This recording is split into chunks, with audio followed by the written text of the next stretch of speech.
What if the answers we seek aren't found in one world, but in the space between them? Between realms and reason is where quantum thought meets spiritual insight, where science explores mystery and consciousness finds voice. From galactic intelligence to quantum biology, ancient wisdom to future science. Join host Sandie Sedgbeer as she speaks with physicists, filmmakers, mystics, researchers, and revolutionaries. Those who walk the edge of known reality and those who dare to question what lies beyond. This is Between Realms and Reason, bridging the inner and outer cosmos, one conversation at a time. Here's your host, Sandie Sedgbeer. Hello and welcome. Can a single vision change the course of your life and offer a tool for global transformation? Is it possible that a simple symbol, a flowing figure 8, could hold the key to our spiritual evolution? When a series of visions revealed the infinity wave to spiritual guide, intuitive dowser, and galactic citizen Hope Fitzgerald, it set her on a path she never saw coming. This 10th dimensional energetic, composed of pure love, compassion, and flow, became a reality-shifting tool she now shares to help individuals and the planet evolve through even the most tumultuous times, and we're certainly in the midst of those. Hope Fitzgerald joins me today to explore the origin and the purpose of the infinity wave, the role of intuition and dowsing in accessing higher guidance, and what it means to become a midwife to the afterlife. Along the way, she'll be sharing insights into working with etheric masters, sacred sites, and the living intelligence of the earth. Hope Fitzgerald, welcome. Thank you, Sandie. What a well-written intro. I loved it. Thank you. So in 2010, you received these series of vivid visions, which included an infinity wave, which has now become the heart of your life's work. Can you take us back to that moment and describe what happened in that vision, and how did you know it was real? Well, I was walking across my living room in the middle of the day, and there was this giant wave in front of me. But honestly, I have to step back a minute and talk a little bit about what preceded this. I had had a very, very uncomfortable, painful, challenging year. And this was now early November. And so I had, because of the challenge of the year, I had gone out to back-to-back sound healing workshops in Washington with the wonderful Tom Kenyon. And at the last practice of the last day, as I had been going along with him really in a kind of shamanic journey, I didn't have words for it at the time. But the last practice of the last day, I had one last question, which I asked internally. And in that practice, everything was so reframed and on such a higher level that I was incredibly grateful for the understanding.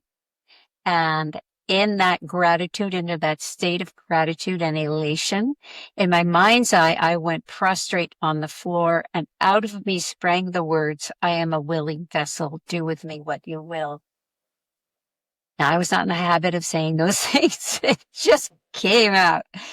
And then I was so delightfully empty. I had scrubbed my inner bowl clean as a whistle. You could have called me any name and I would have answered. And I came home, and 3 days later, my dear friend came over, and I was telling her about the trip as I was walking across the living room. And there, it stopped me in my tracks, was this giant wave.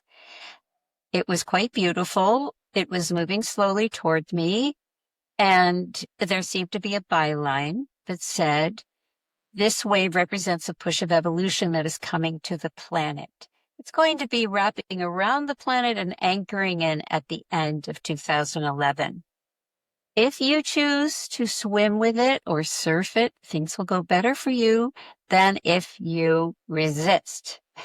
as we all know, if you resist a big wave at the beach, you get knocked down. So then immediately the wave turned on its side, and now I saw a curling wave, like a surfer would come through, kind of like the letter C. And this message said, as the water pulls away from the shore and deepens into the seabed to get its energy, that's how the physics of a wave works to create the crest. So should you, meaning me, but meaning all of us eventually, leave all your book learning on the shore. Go to the earth and the wisdom keepers of the earth for your knowledge. And then mix that with this incoming beautiful wave thing. And then instead of the water just falling straight down, it turned into this figure eight of flowing water. And that did not have a byline, and that hung out of my third eye, about 18 inches, for 3 days till I sat down and asked some questions. So you asked me, how did I know that it was real? I really didn't know what was happening. It wasn't a solid vision. It was more like a almost not quite fully see-through, but opaque. And it's a vision isn't just received by the eyes, it's received by something else, by a sense up here. But there was definitely a viewable thing, not necessarily through my eyes. I don't know how to describe it, or why that would just suddenly be something that I would be aware of. It was, yeah, believe me, I went back and back over as the days went by, thinking maybe I was crazy, and maybe I am, but it was definitely, I was describing it to my friend who was sitting in the living room. So I did have a witness, thank goodness, because otherwise I don't think this would have moved any further if I hadn't had a witness. Yeah, it's one thing to, in a moment of elation, to say, I'm willing to be, a willing vessel. And when you get presented with something that is so out of your frame of reference, one naturally must go through what on earth did I agree to? I mean, that must have happened for you. How challenging was it to become that willing vessel? Well, it was extremely challenging. I didn't know that these visions were leading me to that until I sat down with my dowsing rods. And because this figure eight wasn't going away, it was kind of like this opaque thing. And I was going through my life, but I was also aware of this geometry in front of me. So I sat down with my dowsing rods, and I had already developed a way of kind of asking things that were a little bit outside of the yes and no norm. I don't know how to describe it, but so I went through a series of inquiries about this figure eight of flowing water, and eventually, just pulling them all together in a nutshell, I was told that this represented an energy, that it was a gift from a loving universe to help us through tumultuous times, that it was a reminder to stay in a flow state, that within that water was this very high level, I heard 10th dimensional, version of love and compassion, which is something that we are not used to on this planet. It has been said, and I think it might be true, that the energies that came through with Christ, Jesus Christ, and all of that, they were anchoring in a 7th dimensional energetic, which was new to the planet at the time.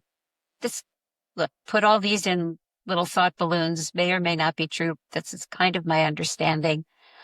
And that we were now being given a tool to upgrade us to a new octave of love and compassion. And that's the level that we were going to need in future coming times, which I have to say is true for me, at least. So that was all very well and good. But then I said, well, what am I supposed to do with this? And then I was told that I was supposed to teach it. And not only just teach it, to my friends, but teach it to the wide world. And that's where the challenge came in, because that is the last thing on the planet that I wanted to do. I had been a teacher of many things. I'd been a producer and a director and a performer and a leader and all that my whole life. But when it came to my spiritual life, it was my private Idaho. I sat in the back of the room. I was under the radar. I was just happy to be a student. And I got such a kick in the pants from Spirit saying, it's time for you to come out of the closet. Oh man, that was terrifying. And when I said no, they said, but you said you were a willing vessel. That's when I was like, me and my big mouth. But it wasn't my mouth that said it. It was my soul. Excuse me. So, I had to say yes. And I was terrified. And that's when the most magical things happen. That's what I found out. The universe can't catch you if you're not willing to fall. And so I realized through this process that even though I had dozens and dozens and dozens and dozens of books and courses and experiences and trainings under my belt, it wasn't enough to supply me with what I needed to teach something that was kind of brand new. And I was going to have to fly blind. And flying blind required that I lean on, source, spirit, fill in the blank, whatever word you want to call it. And that means falling off the cliff. That means letting go and surrendering. That's when the universe can catch a person, a me, and then from then on, I was completely blind walking into all the courses that I taught and all that, and I would just receive the information. I had an outline. I had I put science. I've been following science and spirituality, so I cobbled things together, and then I would receive these downloads every week. I never was a channeler before, but all of a sudden I was channeling. Deep, low voices would come through, and these practices would pop out just perfect. No ahs, ums, hesitations, language I wouldn't normally use. And I would play my crystal bowls and do these practices and whatever. I was just in the arms. I was being held. I was completely being held and guided. And that's when you find out for sure that you're not alone. That's when I found out how great a partner I had in, again, fill in the blank. So let me see if I'm understanding this right. So you didn't know what to say, but you were given what to say. You were given everything that you needed to impart to people. Well, let me just say, the practices, yes, they gave me that. How I structured the thing was using my brain, but really, I would ask that words be put in my mouth that needed to be said. So it was a combination. It was really a teamwork. Was there a difference? Were you aware when you were working on intuitive guidance and when you were getting a true directive from a higher intelligence? Was there a difference there that you could delineate? I can't, because it just, everything merged together. I had a sense of stuff coming through me all the time. At the same time, I'm sort of working with it and delivering it. It happens today. I use it today when I'm dowsing for people. I use it when I teach. Just did it recently, and it's what I would call a flow state. And painters and musicians, like so many people, writers of all kinds, experience this flow state. Whose words are those? Are those yours or mine? It's hard to tell, you know? Yeah. Yeah. So, who were the interdimensional beings that came through? Were you able to identify them? Did they identify themselves? It's interesting. For years already, I've been a dowser, right, for maybe 18, 19 years. And at one point early on in dowsing, I thought, oh, I should ask who I'm talking to. That didn't go very well. So then I realized, you know what? I don't think I really want to know, in a way. I want to build the trust through the guidance, and then I take the action, and then I receive the confirmation that that was the right thing to do. I want to build that relationship. I don't want to get attached, to who's talking. And also, I had a sense that it was not just a singular entity, that it was almost like I could almost feel a revolving door over my head. So when this all started to happen, the door started really spinning. And I had no idea who it was or what it was, until several years later. I think it was 2014. A friend of mine had created something that looks a lot like a Ouija board, but is more higher vibrational. Let's put it that way. It's got a Merkaba and an angel and all these different things. And she had designed this with the help of Merlin. And so he's also pictured there. Well, anyway, I decided, she came over with this board one day, and the planchette, the thing that flies around or moves around on the top, was literally flying around. And usually use it with two people. So I had my fingers on one side and she had hers on the other. And I couldn't keep up. That's how fast the thing was moving. And she was interpreting and saying what was being spelled out. Well, I decided that it was a good idea for me to get one of those and find out, who are y'all? And so I started to be introduced to a very vast team. And they ranged from, well, I had already had a visitation from the being I call Yeshua, and Mary Magdalene and Mother Mary all came to me the day before Easter of that first year, 2011, when I was starting to do the workshops. So that happened. So I knew they were in the mix somehow.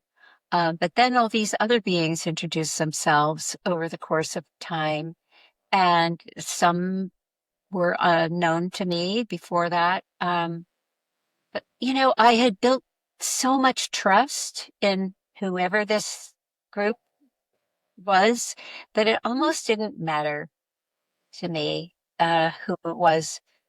But they were very high octane beings. Could you see them, or did you just feel them, sense them?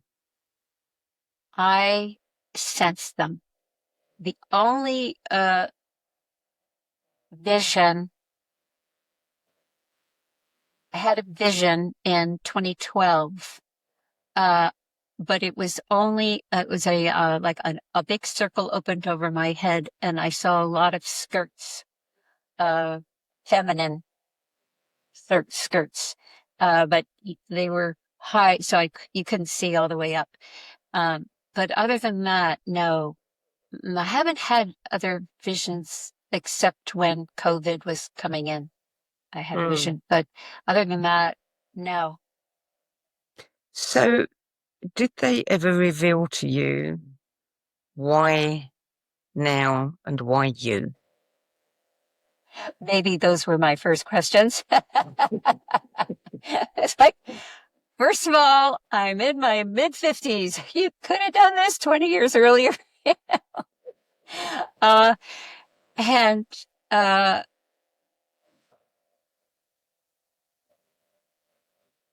I'm not, I don't really know why me, but I do understand how things work, and that a lot of messages, a lot of similar messages, I believe, are sent out into the collective. Who's gonna take the message? Who's going to pull it in? Who's going to take action on it? So I just happened to be completely ready, having done what I did in Washington. I was a clean slate. I was dedicated to spiritual life. Excuse me. I had an entire lifetime of spiritual study. And so I guess in a way I was ripe, for the experience. Why now? That's an interesting one too, because we didn't see, of course, what was ahead. We had a whole year, 2011, of practicing this new dynamic and trying to understand it, trying to understand, first of all, the idea of conscious evolution, which, believe it or not, was not a term then. I kept thinking, they said a push of evolution is coming to the planet. So I'm thinking, okay, so evolution isn't just happening slowly in the background like we've always felt and thought it is. This sounds like it's going to be speeding up. Well, if evolution is going to be speeding up, I thought, wouldn't we want to be conscious of how we're doing it? So I looked up the words conscious evolution, and there was just one mention by Barbara Marx Hubbard, and I kind of buried in a course that she taught. And I thought, I think this is what it's all about, is evolving in a way where we're really working with the system, not just letting it happen. And so I didn't know why we had to start when we did. But they did say it was going to be anchoring around the planet, moving around the planet and anchoring in at the end of 2011. So, of course, in 2011, I was also looking everywhere for infinity signs. I figured everybody's getting the infinite, nowhere to be found. Not in logos, not in jewelry, not in packaging, nowhere. And so then I had a lot of doubt. I said, well, if I'm receiving it, other people have to be receiving it too. I can't be all by myself here. And yet I kept doing the workshops, and they kept having incredible results. And we were all evolving. I was, building the plane as I was flying it and feeling the difference, feeling the changes, feeling an upgrade. And so finally, January 2012, somebody hands me a cappuccino with the infinity in the foam. And I thought, oh, finally, we're off to the races. And of course, we know that every other person has the infinity sign in their logo now. And we can't remember that we didn't ever have it really in popular, Yeah. the zeitgeist. So what is your, 2012, I think everybody in the spiritual arena thought, that's it, we've climbed to the top of the mountain. From here on, evolution, the golden era, we're going to be fine. And it's gone in a completely different direction. We are evolving, but, there's a lot of devolving going on. What's your understanding of humanity's current evolutionary moment? Well,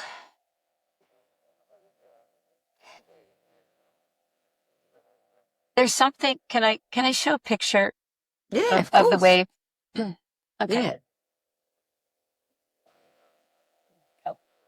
So I want to just point out in the geometry that we have expansion and contraction. Expansion and contraction, okay? And this middle point, these watery lines don't touch each other. They're separated like that. But even so, in the contraction, this is something that I learned at Findhorn, the word peduncle.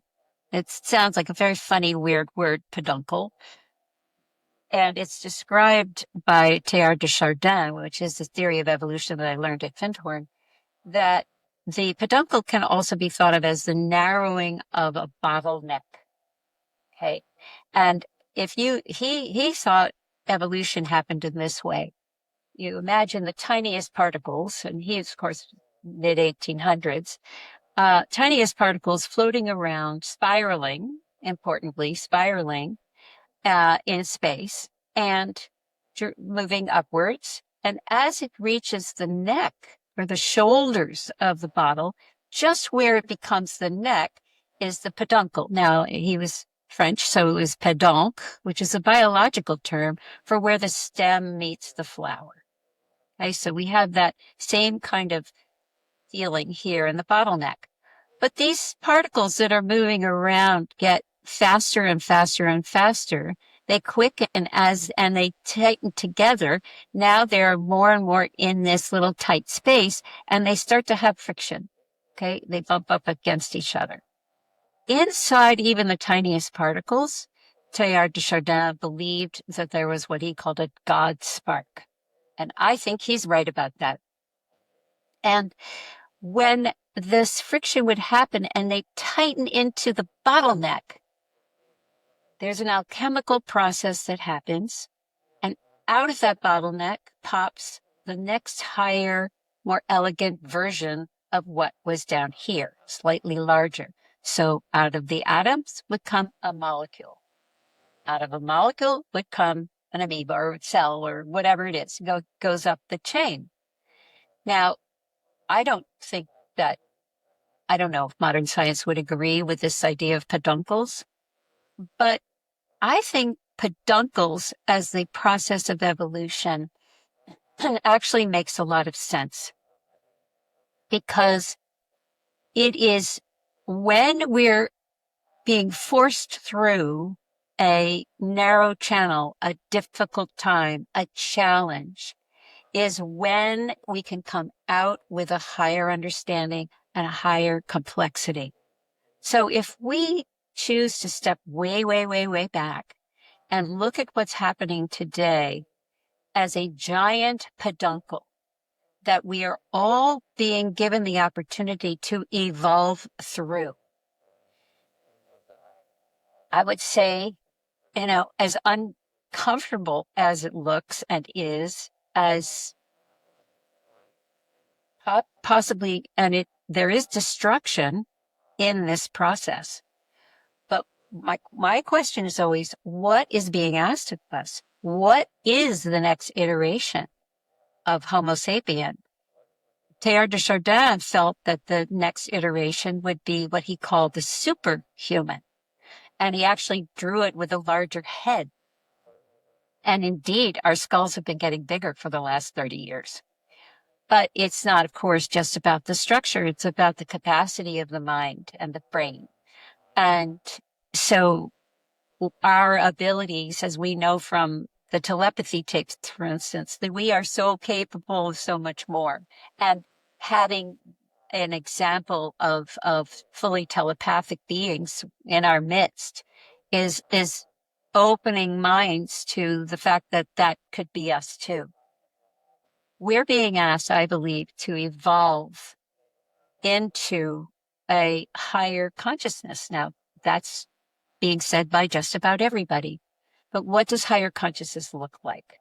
It looks less judgmental. It looks much more loving, obviously, but less dualistic, less polarized. The way we get to less polarity is by less judgment.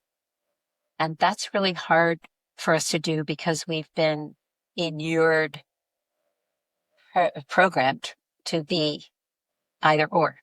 That's the 3D reality. But if we're going to evolve to a higher dimension, even while in these earth suits, it's going to be our minds and hearts that are going to have to shift. So when we see things that are really tough to take or that we don't agree with, and this is where the wave comes in, and it's so brilliant because it helps to put us back into a state of flow and acceptance, even when there are things we don't like. That's the tricky evolution. And when we get into a flow state, even with things or people we don't like, we are still able to connect. We're still able to bridge between ourselves. And I think when we think of the world that we want to live in, it's that, right? So the wave delivers this high octane love and compassion without us having to manufacture it. You know, it's not like I go, okay, I'm going to feel love and compassion. It's not like that. The wave already has it inherently.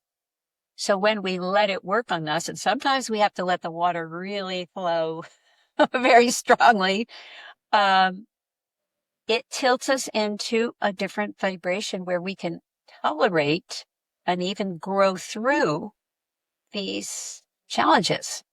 So that's where I think, I mean, it's a pretty far back perspective, but that's what I think we're up to here. I've seen a diagram that Barbara Ann Clow put in her book, Alchemy of the Nine Dimensions, where she's got this, this tube that's doing that, and we're going through that. And I think it is exactly as you described, and it's a process of kind of refinement in many respects. But, so the wave, is many things. It's a symbol, it's a portal, it's a tool, so how would one employ the wave? How would one work with it? Are we visualizing this wave in front of us? Are we waving the wave around, trying like a, wand, trying to manifest things? Are we, what are we using it for? Well, you're right. It's many things, and I still haven't discovered all of them. I like to kind of break it down into the daily wave, which is when we do visualize it. First, we can visualize it in our own hearts and let that watery flow, let that start to melt our hearts. Because especially now, with news being a nanosecond away at any moment, right? Just, we tend to get a little tight in the heart center. We're not even aware of it. But when we start to run a wave there, all of a sudden it goes, and it starts to melt a little bit and soften. We've just doused ourselves with love and compassion. And, who doesn't need that? So we can put it in our bodies. We can run it between our head and our heart. We can run it between from the head to the feet, all kinds of ways to do it. We can use it to communicate with another person. So I put one end of the loop in my heart and then stretch it out, and the other end of the loop in another person's heart. And then no matter what the distance is, the water runs between us. And in the quantum field, which we all live in, this immediately connects us. And it's quite astounding how effective it is, how fast it does it. Now it's connecting us in love and compassion. So it also works for me, much like Dr. Emoto's work or Beta Austin's work, in terms of the qualities of water. We know that the water in a beaker will respond to a word, whether it's a positive word, a negative word, etc. Well, the water in our bodies likewise responds to language, sound, thought. So if we employ high levels of love and compassion to the water in us, we're probably going to feel better. Now, if I wave with you, the water in me and the water in you are going to be connected through this high level of love and compassion. So probably we're going to have a good conversation. So those are some ways to use it.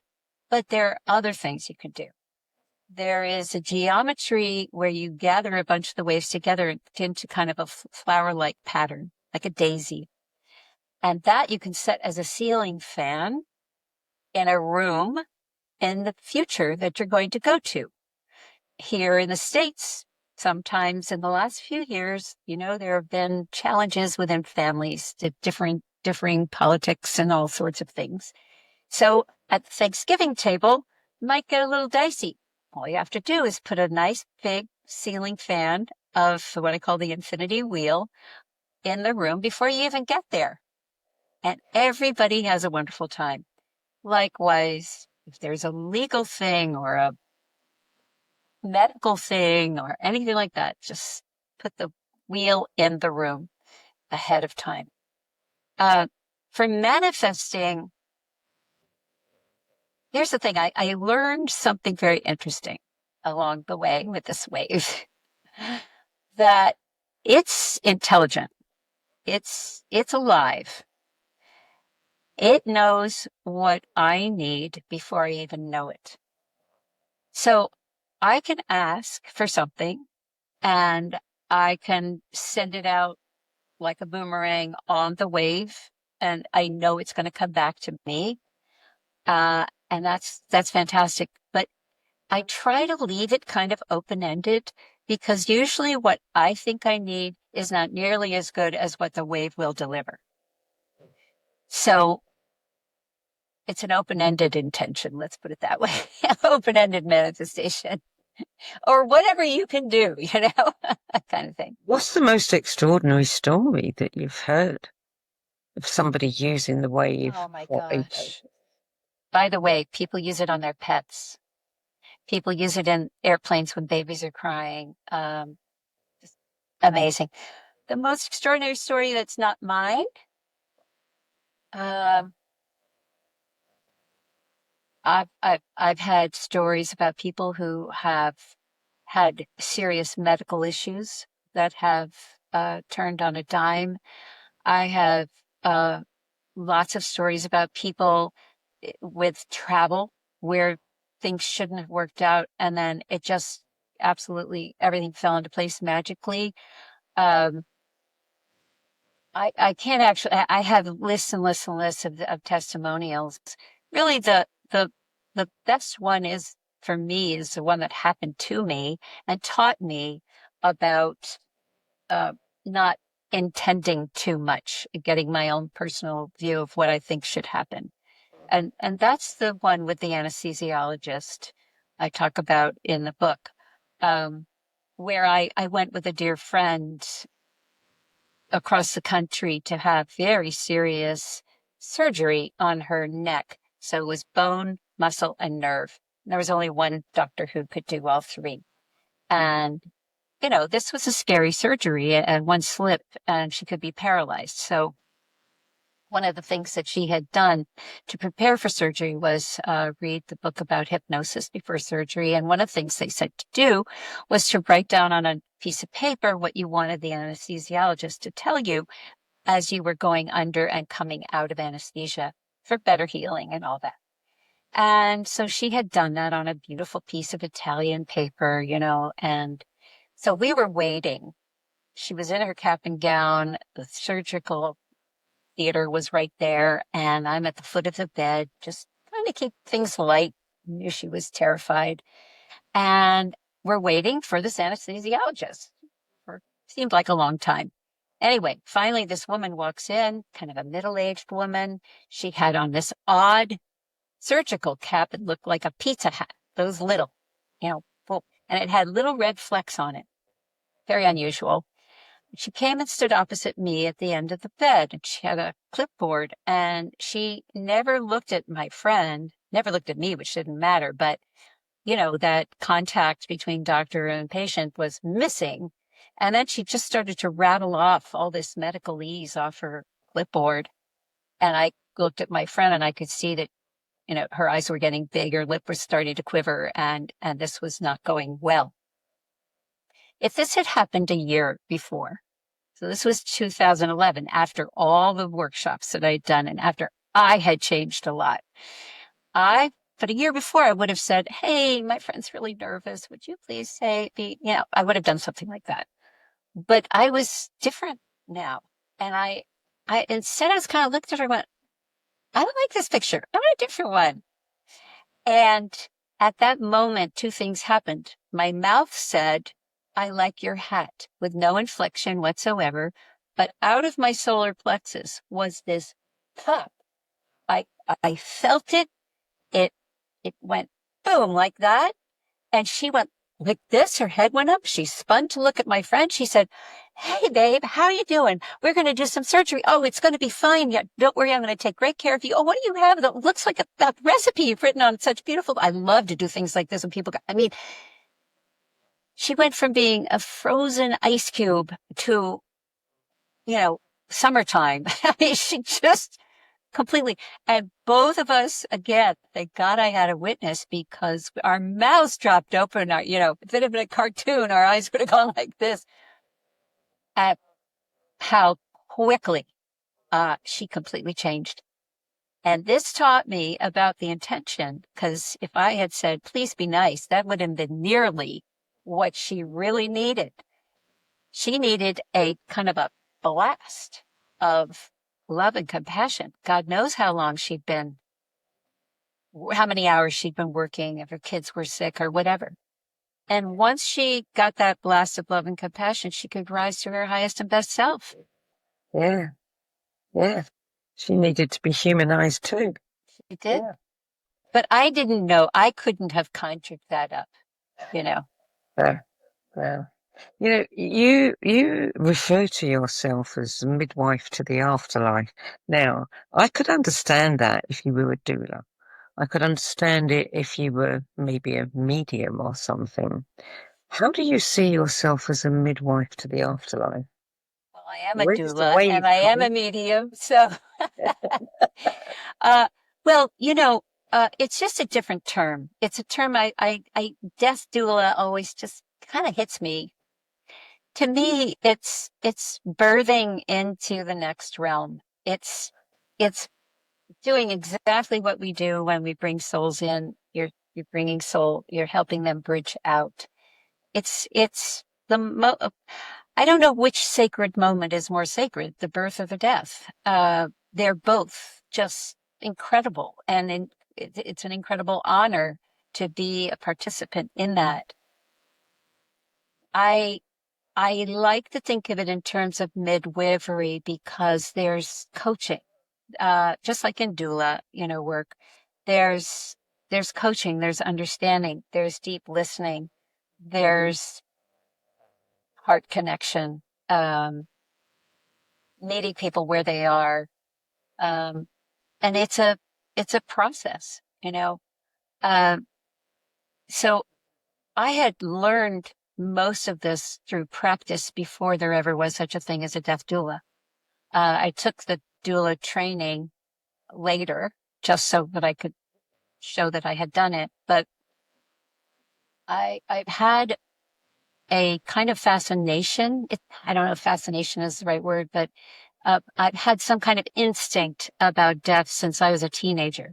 I was 17 when we talked about this, when I pulled Elizabeth Kubler-Ross's book off the shelf, so death came to me and hung out and it's still there. And so I figured I might as well make friends with it, and being able to participate in the transitions that I have been able to participate in have been some of the highlights, in a weird way, of my life. I guess in a way, the peduncle is the bridge, and it is, you're going from one state of being into another. So that is going through death and rebirth. Yes. So you're guiding people there as well. Yes. And there's a lot available to the intuition in those, especially the end stages. I've received incredible messages about what to do for the person, music to play, things to say that they're asking for, that help them launch and release. release and launch. That's the right order of things. And so if I'd like to teach people, I mean, beyond being a deaf doula, I would like to teach people, coach them into a state of mind so they can be available for those messages, you know. Yeah. So you include practices like waving with nature and grounding in the earth's intelligence. How has the wave changed your own relationship, with Gaia? That's such a good question. Well,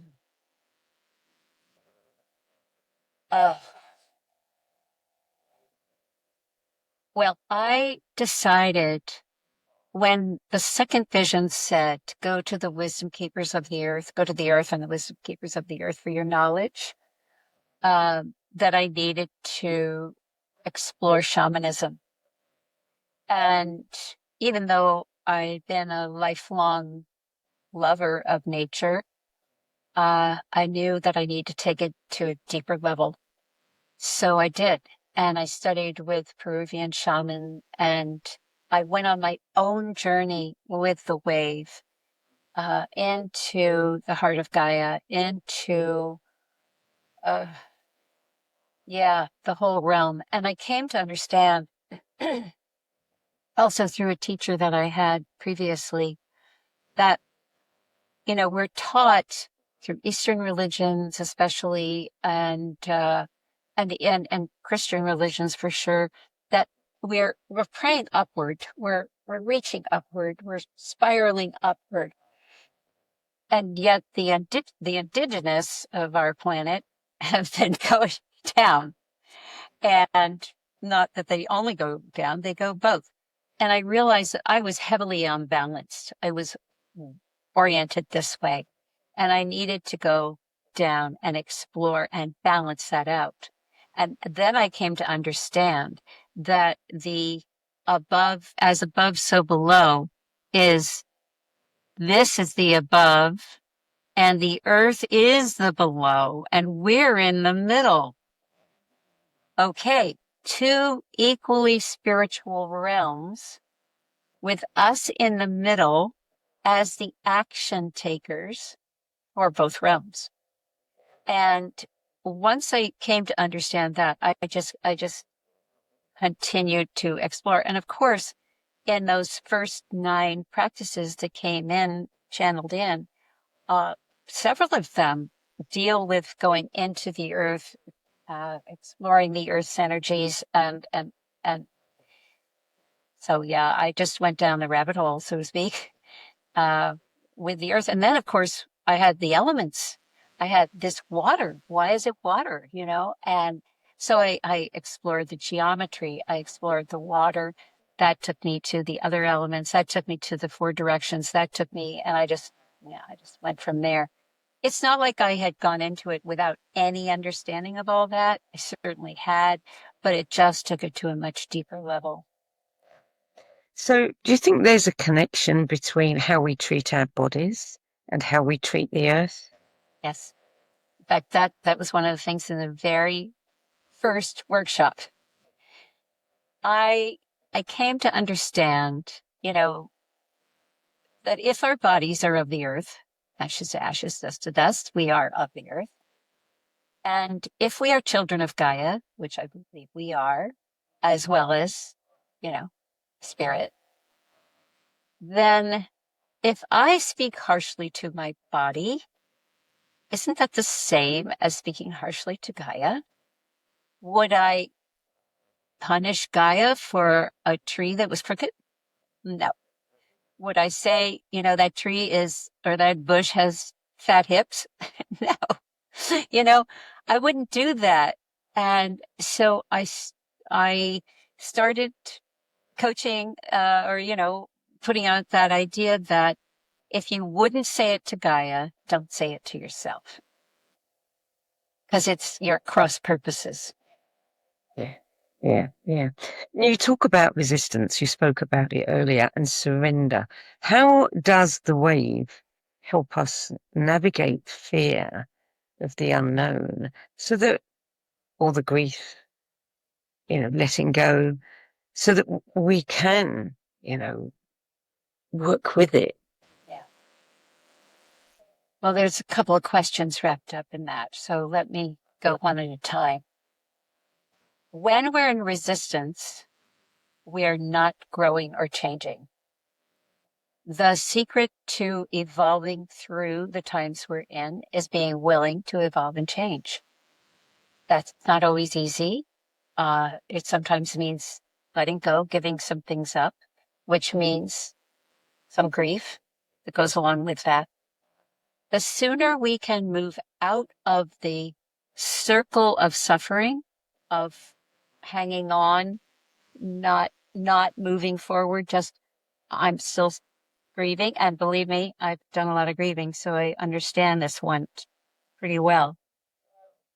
But the longer that we keep that cycle of suffering, resistance going, the less time we have to move, to grow, to try to find a new stasis. One of the reasons that the wave is water is because it helps us on an emotional level. It helps to wash through us as we're grieving. As most of us know, grief it does best when it's moving. When we can allow the river of grief, because a river knows that it's going somewhere, it's going to end up in the ocean. But at least it's moving. The difference is keeping it all in a puddle or a lake contained. So the wave helps to enact that flow to keep the grief moving along, to melt our resistance so that we are available for the new. And we've had to give up a lot of things as a world, in the last 5-6 years, including our idea of what we think life should look like. When we get fearful of the future, I call it futurizing, and it's going to bring anxiety. We have no ability to see that unless we're, tremendously psychic or whatever. And even so, things are so dynamic now that I don't know how far in the future anybody can really see at this point. Many of my psychic friends say, I can't see around the corner anymore. I can't see around the corner anymore. I don't even try. So what do? I think about when I was so terrified when I was being asked to run workshops and do things on something I didn't even know what it was, completely naked to the wind, and charging money for it. Like, but I had to surrender and trust that something did know, and that I was in the good hands of something that had my highest good in mind. So it gets back to trust. Trust really comes in time. You build trust with anything. And for me, if I stay in a state of love and compassion, if I can manage to get that flow going in my being, I have a sense of peace.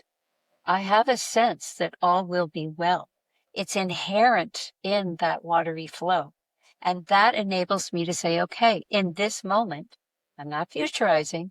I'm right here, right now. In this moment, I am held in the arms of love and compassion, and I'm okay. And beat by beat by beat by beat, we go forward. What's my next best step? Let's just do that.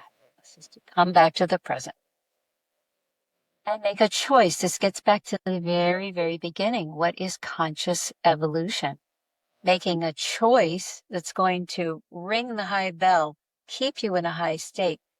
I believe that many of us came back at this time to be the beacons, to be the way showers, to be the lighthouse. And whatever it takes to maintain that state is what we consciously can choose to do. If I listen to news, I can't maintain that state. So I have to arrange my life in such a way that I can contain joy, because joy is the best antidote. And it's counterculture.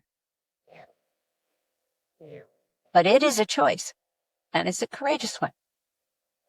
So these are the kinds of things that I work with. I don't know if it's helpful for anybody else, but that's how I work with fear. So you've said that the infinity wave could be the next iteration of spirituality itself. What would a wave-based culture or society look like? Oh, nice. You see, the beautiful thing about this little geometry, and by the way, it's just a symbol, like the cross is a symbol of something bigger. This is a symbol of force. So it can't be corrupted. It's a geometry with water. It can't be corrupted. And that's the beauty of it. We need a lot more of that. Yes. And when you think about, what the fish was for Christianity, it was kind of like that. And now this is finishing it out.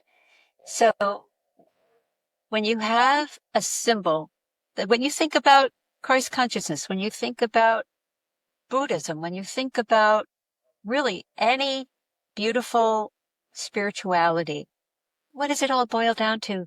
Love and compassion. Love and compassion is not new. What is new is the delivery system and the octave that it's available to us now, which was apparently, take it or leave it, not available to us before. We had not evolved enough to be able to work with it. So a wavy world would be so open-hearted and vulnerable, kind, thoughtful, easy. We call it the cosmic easy button. You're working with spirit. You're working with Gaia. You're working with all of the great energies. And as a result, things just easily manifest. So there wouldn't be a lot of rough edges. Hope Fitzgerald, thank you so much for joining us today. Thank you for being willing to take this on. Thank you, Sandie. You ask great questions as always. So I'm going to leave you with a couple of questions. What if the energies that will carry us through these chaotic times aren't loud or forceful, but subtle, fluid, and quietly intelligent? What if the next stage of our evolution isn't something that we have to strive for, but something that we can surrender into? And what if evolution doesn't have to hurt? Maybe the next leap forward begins with softly listening and letting the wave carry us. For more information about the Infinity Wave and Hope Fitzgerald's coaching, books, events, sessions, and resources, visit her website at, and I love this website's name, spreadinfinitehope.com. That's you aced it there. So this show is also available as a free downloadable podcast on Spotify, iTunes, and all the other major podcast platforms. So if you like to listen on the go, that's where you can download it. That's it for this week. I'm Sandie Sedgbeer. I'll be back at the same time next week with another interview for Between Realms and Reason. I still have difficulty remembering that we're doing a new show now with a new title. But until then, it's goodbye from me, and it is thank you again. Many, many thank yous to Hope Fitzgerald. If today's conversation sparked your curiosity, you'll love our other shows. The Synergy Sessions, where leading-edge thinkers collide in bold, unscripted dialogues that ignite new possibilities. Between Realms and Reason, where we journey into the mysterious consciousness, energy, and the hidden layers of reality, where science converges with spirit in ways you've never imagined.